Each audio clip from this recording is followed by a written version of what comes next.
We're excited to have you with us this afternoon, and we've got people here from all over the country. Yes. But I reminded everyone that you have been here more times than I can count. On the back of the envelope, I think I've counted 12 times. Is that right? Yeah. But maybe I've missed a few between this and our legislative policy conference and many other engagements we've had. So we are indeed so proud that you're back today. I want to start today with just your assessment, your sense of the moment that we are living in, the condition of this nation, and the challenges we have, because we're trying to maintain hope. Yeah, that's right. We're trying to maintain strength. We're trying to maintain the fight. What's your assessment? What's your sense? What commentary would you have on the state of affairs at this moment? How's that for being articulate? Easy question. Well, let me preface it by first thanking you, Mark, and everyone in this room for the work that you are so dedicated to, that is about lifting up the voices of people who must be seen and heard and receive the dignity to which they are due. It is tireless work. It is often thankless work. And the leaders in this room do it every day without any expectation of award or reward. And I am so deeply thankful to you for lifting up and carrying the legacy of this incredibly important American organization and institution, especially in these most troubled times. We are looking at a historic moment. And not for good reason. We are looking at a moment that has been about taking us back. You look at the Calais decision, taking us back to Jim Crow. You look at a United States Supreme Court. I became a lawyer because of one of the people I idolized, which was Thurgood Marshall. And everything he did and they did on that court, everything Charles Hamilton Houston and Constance Baker Motley did to allow that court with Thurgood to do the good work that was about trying to make real the promise of America when it comes to liberty and justice and equality. Yet we are living in a time where we see the three branches of government that are supposed to be co-equal, that are under their watch, allowing a disintegration and deterioration of those principles and values that we have held ourselves out to value and hold dear. We have seen a United States Supreme Court, which now, a few years ago, told the chief executive, the president of the United States, he'd be immune from whatever he does in office. And so what have we seen as a result of that and so many other factors? We have seen what should be three co-equal branches of government now become one superior to the other two in many ways.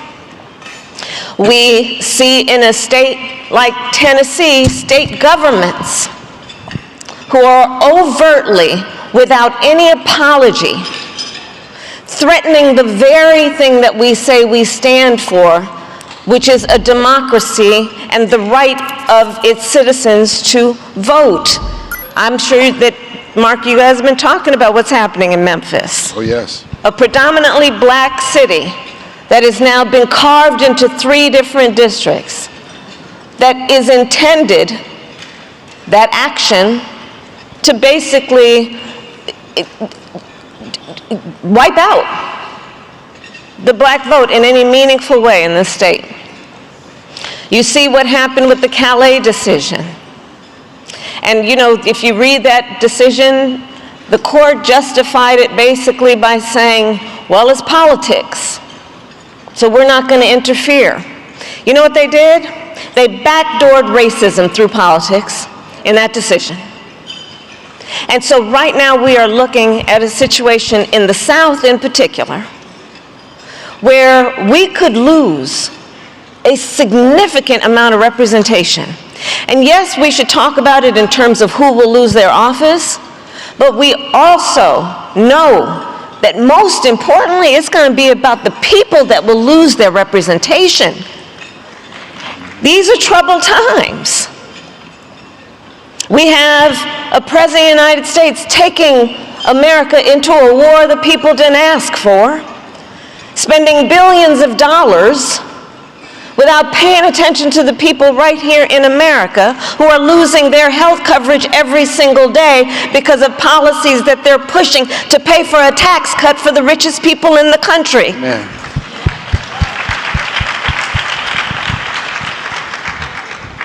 These are troubled times, Mark. And yet, I remain optimistic. And I'm going to tell you why. Just being backstage here, I met one of the young leaders. She's about to go to law school. Where are you? She's about to go to law school, and we were talking about it. She's been working here at Urban League, and she wants to go to law school. And I said, well, what do you want to do with that law degree? She said, fight for civil rights. You know, fight for civil rights. She is a member of Gen Z. Gen Z is a bigger population demographically than boomers. Get comfortable with that, boomers.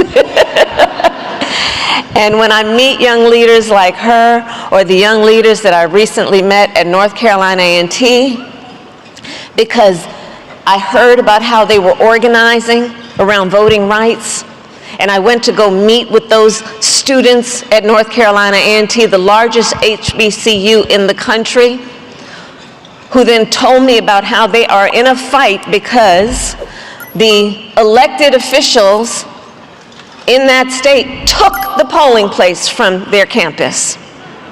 Took the polling place from the largest HBCU in the country. From our young leaders who are at that phase of life, we all know, those of us who have parented children, that phase of life where we want to make sure they are learning the good habits of being an adult, including to get used to voting every cycle. And they took the polling place. But these young leaders are organizing. They're organizing to the point of raising money to get buses to be able to take the students to go to the polling place. They're organizing and going up to their state capital and demanding to be heard. They're not deterred when they went up to their state capital, and the leader at the podium in the chambers, they're not deterred when they were told this. They were told, you have 5 minutes to leave.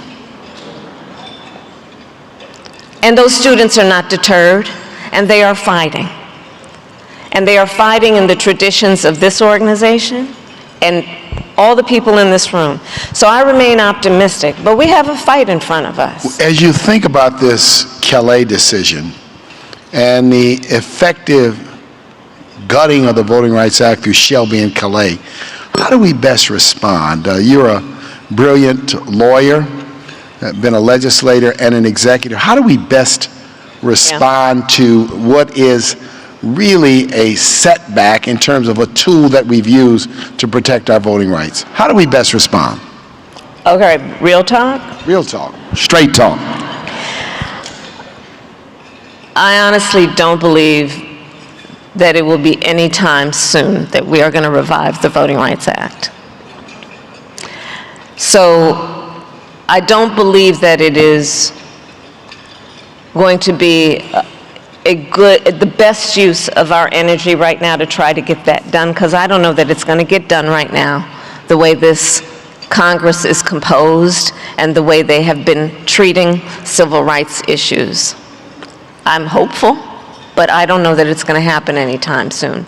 So I think part of it is we've got to think about now, and I was talking to this young woman about this, now when they have destroyed the infrastructure we built over decades and had in place with the Voting Rights Act for 50 years, how are we going to achieve the goal when that infrastructure has been destroyed? And we're going to have to be creative.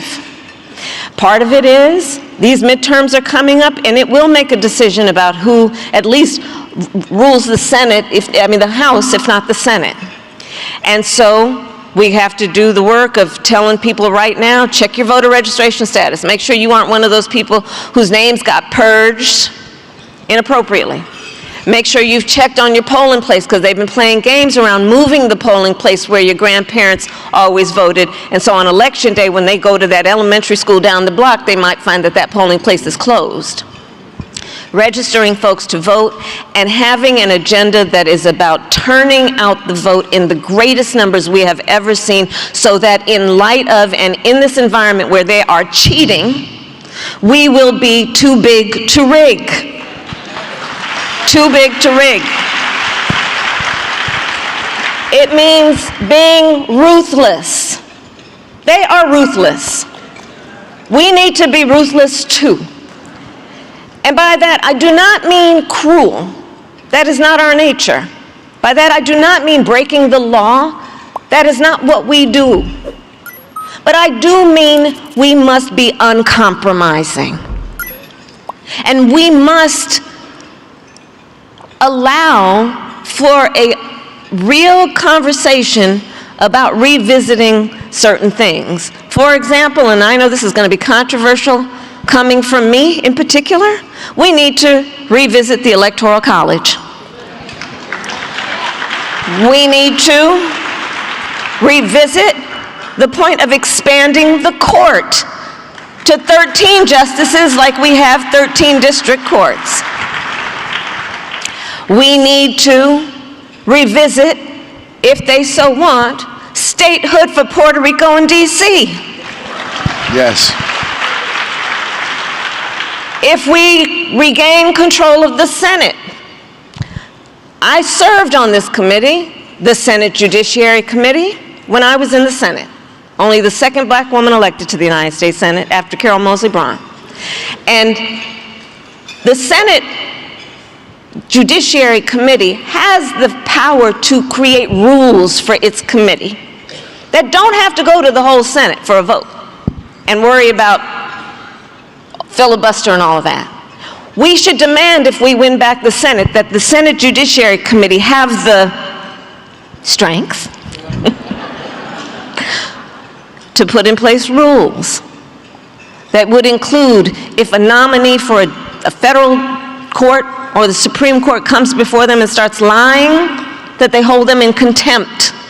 If they refuse to give information for which the committee righteously requires, they think about accountability and consequence, and that those members of the Senate Judiciary Committee have the courage, because we require it, to hold people accountable who are misleading intentionally. So you really embrace an aggressive agenda. We, Wednesday night, came out in favor of a strong code of ethics for the Supreme Court,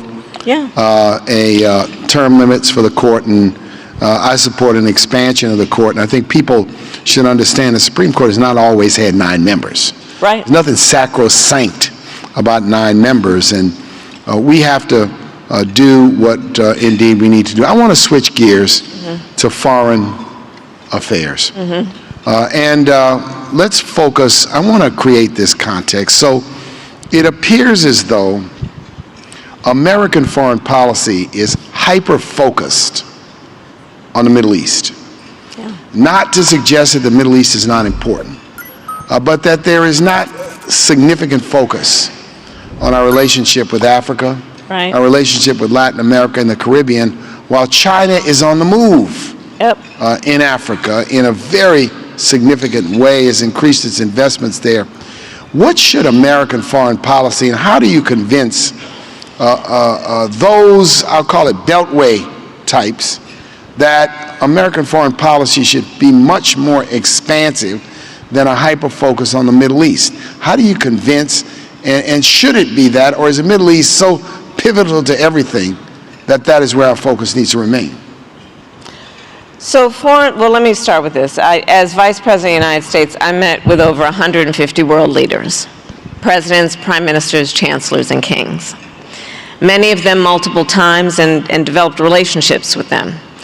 And I will say that one of the concerns that I've had for quite some time, even before the '24 election, is I worry, and it kind of pains me, to be honest with you. Do the American people writ large understand how important we are to the rest of the world? I don't mean the government, I mean the people. Because part of my experience has shown me that the relationship between nations, yes, it has something to do with the relationship between those leaders, but it also has something to do with the relationship perceived by the people of those nations with the others. The whole history of African Americans in the United States is well known in many parts of the world, and the plight and the struggle has been one of those examples of other nations knowing who we are and finding some level of identification with the need for the people to have to fight for their rights and then see success when they organize and speak up.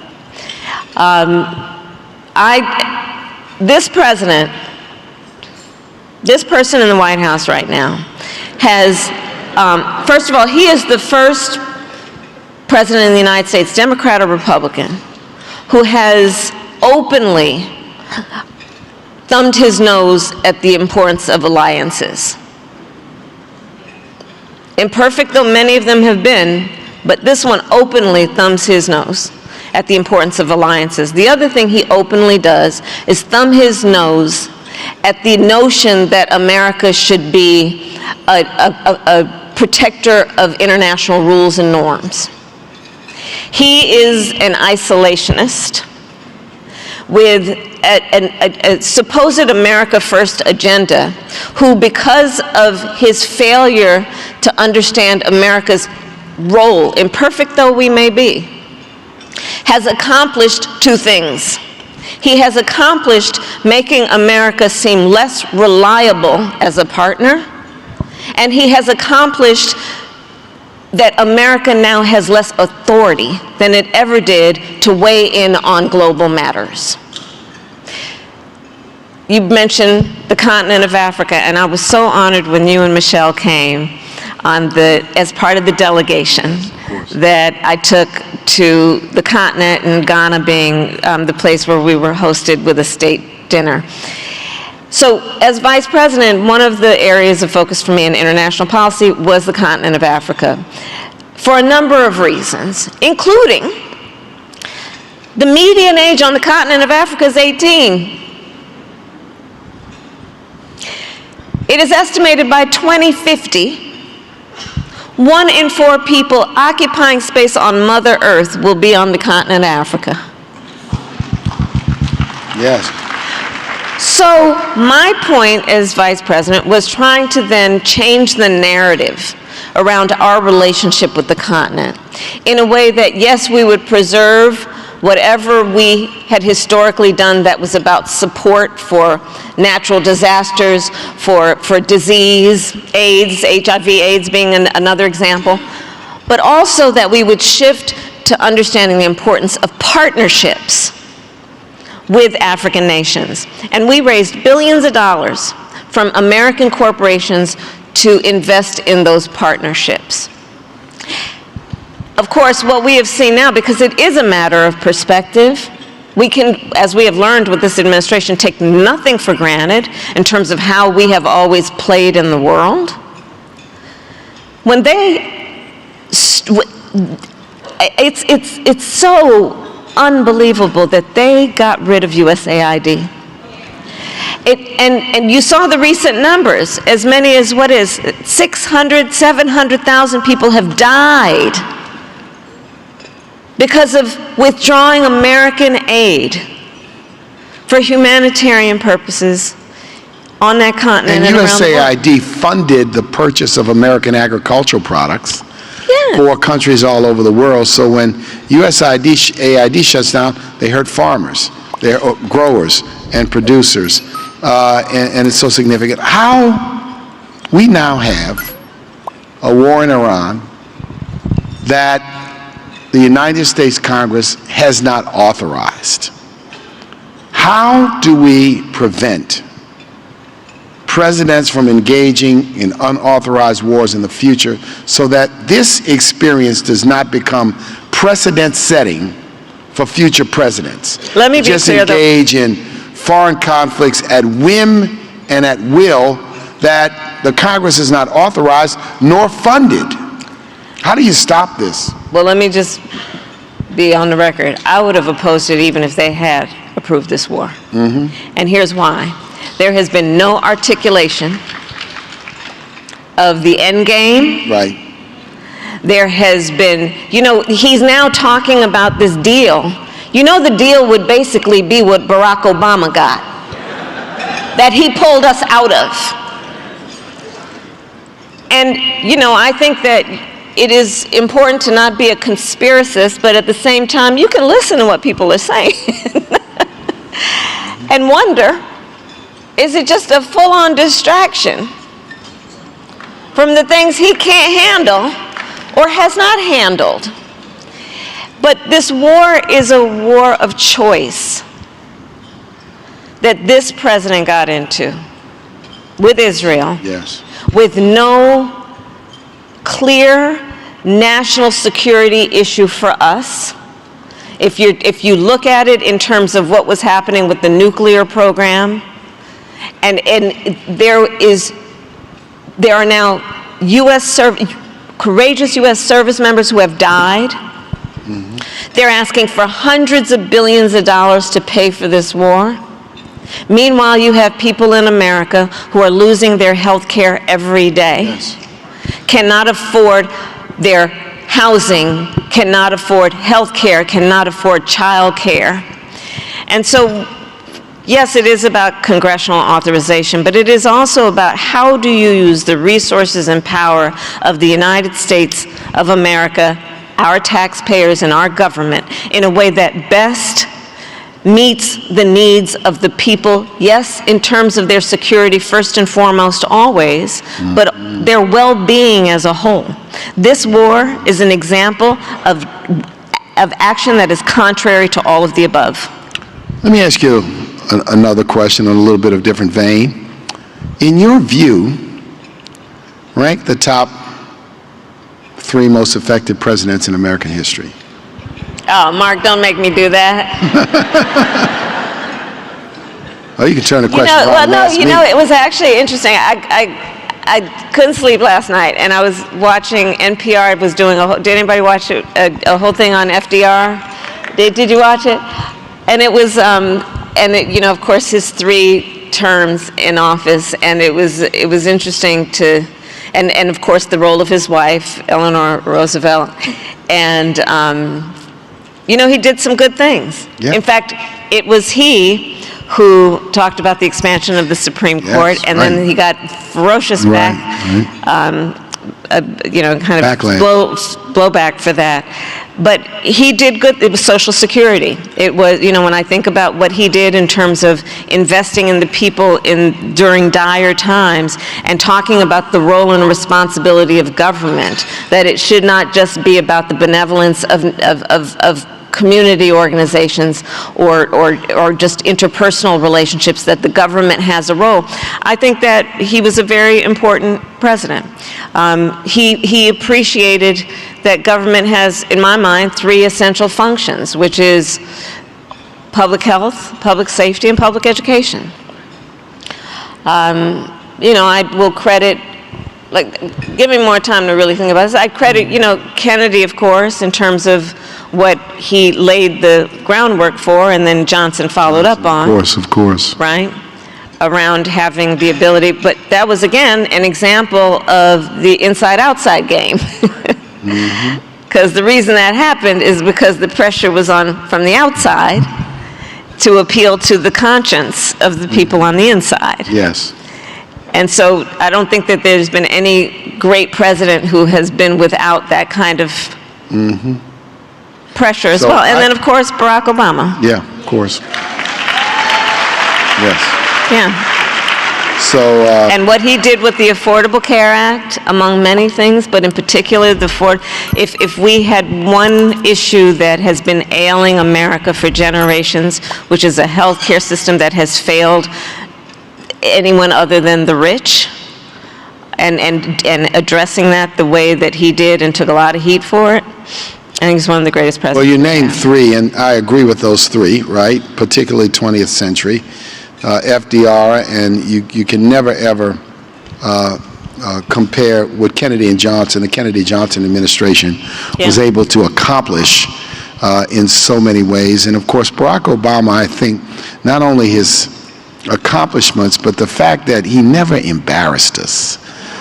He never, ever embarrassed us. He operated with dignity and class and put up. He never sweat. No, you could never. The man never was sweated.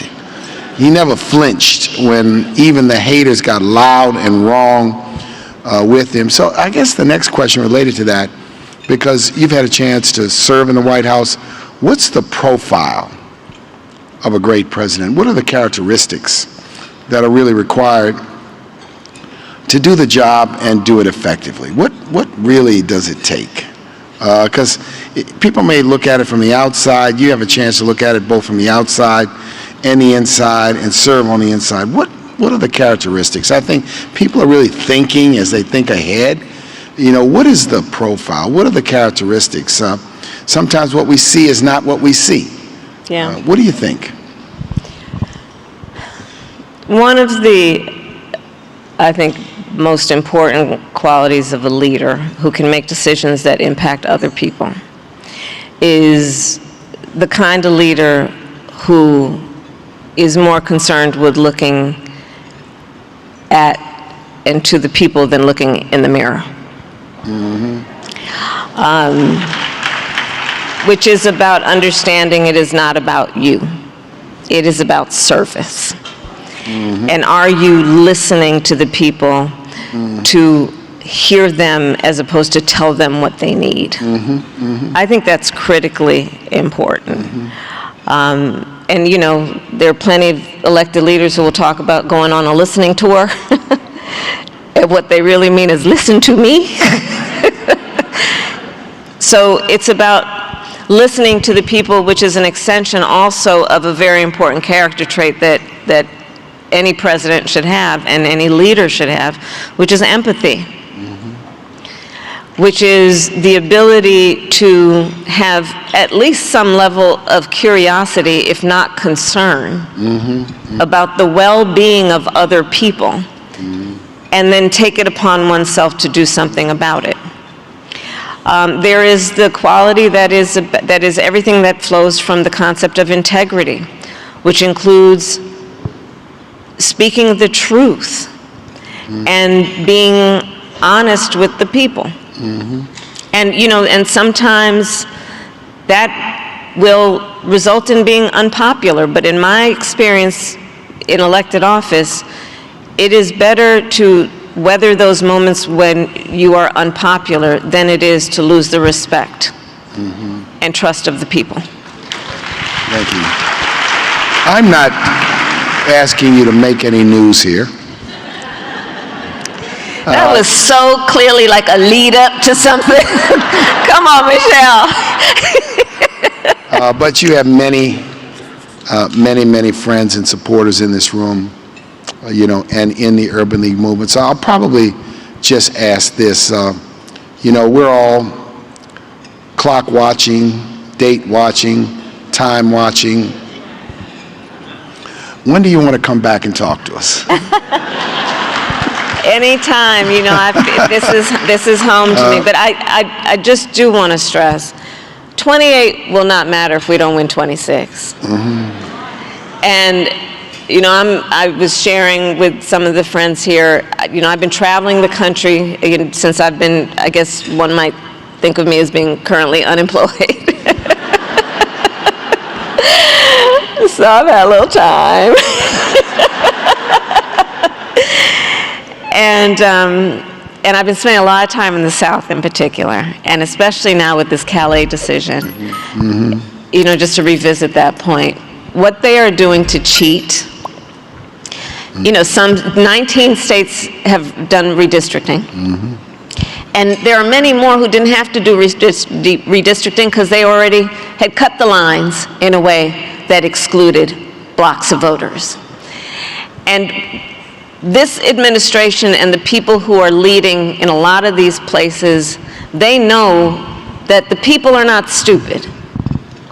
The people see that they're paying too much for gas and groceries and housing and childcare. They know on merit that they don't have a whole lot to be proud of. And so they know that if the people vote, it is very likely that they may vote them out of office. And so they are cheating. And they are not without power. So we have to counteract that. And part of it is to remind, and this is what the Urban League does so well in every community around our country. We have to remind the people that the power is with them. We have to remind them that this is not a time to feel hopelessness. That if you feel powerless, you will be powerless. If you feel powerful, you will be powerful. And we are powerful. And right now, there is so much at stake in these midterms. We don't have the court to look out for the needs about equality and justice and fairness and freedom. We don't have an executive branch who is doing much beyond attacking all those rights. But while we can hold on to a democracy, we do have that third branch, which is Congress, which if we can win even one half of it, we can have some of the guardrails to stop the pain. And if we're only focused on 28, we're losing a lot of folks who need to be seen and dare I say, protected from the attacks that we are witnessing. And so I appreciate the question and the intrigue. I have not made a decision, but I will tell you I am fully, sincerely focused on these midterms, and I know we're going to be working together on it, and I thank everybody here for that. So all I will say is we appreciate that, and we just want you to know that when you've got some things to tell us, we want to be the first to know.